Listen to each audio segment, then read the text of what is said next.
Are you confused about which foods are really healthy? Each day we are so inundated with health food lies that we have become immune to them. To make matters worse, the government makes it easier for food manufacturers to falsely label food products because there are many loopholes in labeling laws. At the end of this post, you will be able to spot and smell a health food lie when you see it. While many people have the common knowledge that fast food, sweets, and other common junk foods are not good for our health, it is the so-called healthy foods that are tricky to identify. During the little time that I spend watching TV, I see so many health claims from the food industry that I decided to create a list of the most common ones and show you how to detect a health food lie. Now, for our list. Pay careful attention because I want you to be able to spot these health food lies the next time you visit the grocery store. 1. Cereals are healthy. This is a common lie that a lot of people generally believe to be true.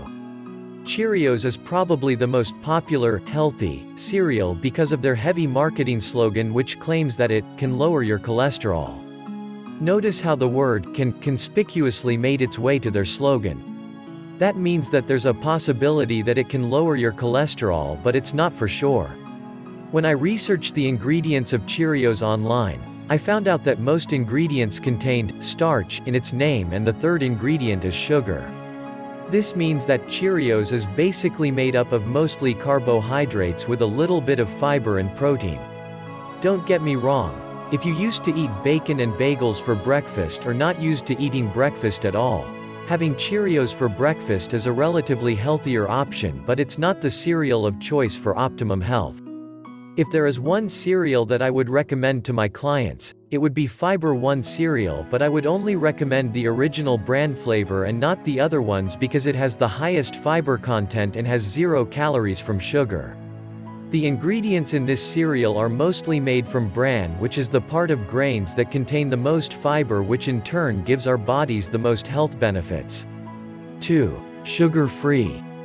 Besides diet drinks and other 0-calorie drinks are there, most products that are touted as sugar-free are usually high in fat and carbohydrates. You can mostly see sugar-free claims on candies, salad dressings, and baked goods. For example, Hershey's came out with a new line of sugar-free chocolate. When you look at the nutrition information for their sugar-free special dark chocolate, you can see that 5 square pieces, 1 serving, of it contains 15 grams of fat with 9 grams of it coming from saturated fat and 23 grams of carbohydrates. That's a whopping 140 calories from fat alone. This signals a red flag in my head, so I'd rather have 85% dark chocolate than eat this so-called special dark chocolate. It makes me wonder what makes it really special. 3. Fat-free. The fat-free claim in health foods is the opposite of the claim sugar-free. Most fat-free foods are heavily laden with sugar. This includes fat-free ice cream, fat-free cookies, fat-free cakes, etc. A lot of people seem to think that eating fat-free foods is the answer to losing weight, but in fact, it is quite the opposite. Eating healthy fats such as omega-3 fatty acids can actually help you lose weight. Another type of food where the fat-free claim is used a lot is in meats like hot dogs, ground beef, deli lunch meats, etc. Let's take Oscar Mayer's fat-free hot dogs for example. Here are the nutrition facts. Asterisk serving size, 1 link. Asterisk calories per serving, 39. Asterisk calories from fat, 2. Asterisk percentage of calories from fat, 4.6%. Asterisk total fat, 0.2 grams.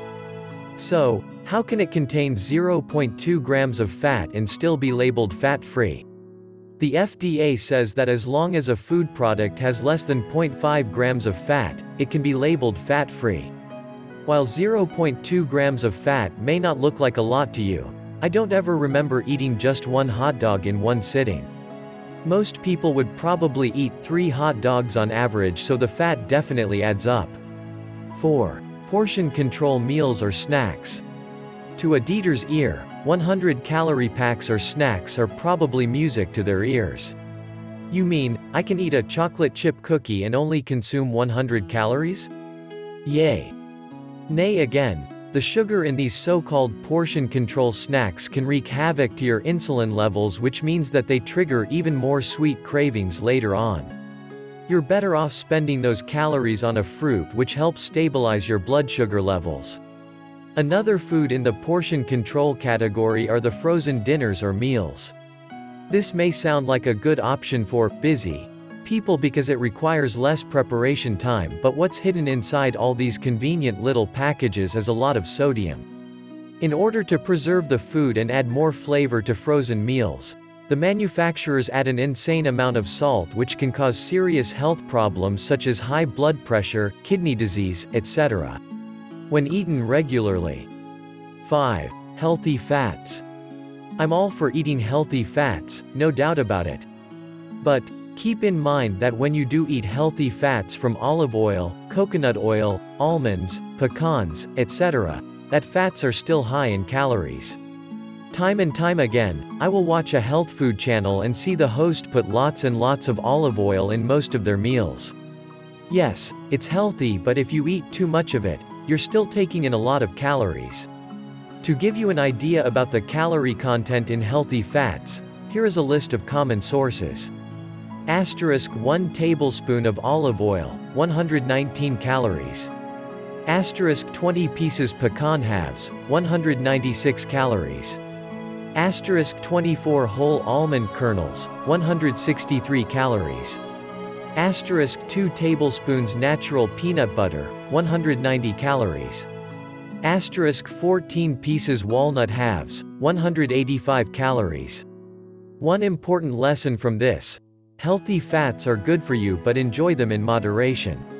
6. Organic. Okay, you have to read this one carefully. Personally, I love to get my organic fruits and vegetables from the farmer's market because they are oh so fresh and grown locally. However, the organic label has been misused so many times that it kinda loses its real meaning. For instance, on my trip to the grocery store the other day, I was so surprised to find organic potato chips and organic ice cream. I'm fine with foods being labeled organic, but don't assume that it's automatically good for you just because it's labeled as such. 7. Fruit juice and diet sodas. But it's fruit juice. Let's keep this in mind. We eat fruits for its fiber and natural sugar content. Fruit juices are nothing but pasteurized, processed sugar and is probably not any better than diet sodas. If you want fruit, eat a whole one from the farmer's market. You can thank me later, and so will your body. Takeaway. Normally, I wouldn't rant here in my blog. But there are certain things such as these health food lies that have been bothering me for a long time. The lesson of the whole post is this: if you are buying anything that is packaged, boxed, or processed, check the ingredients first and really look into the nutrition facts. Usually, if a product has less than 3 recognizable ingredients, not some weird name you can't pronounce, you will be fine. Otherwise, we will all be better off with eating more whole foods and buying from local farmers. It's a rule that is simple enough, and yet many people fail to follow because we're so caught up in believing that there are magical foods out there that will solve all our health and weight loss problems. Big news equals greater than there aren't.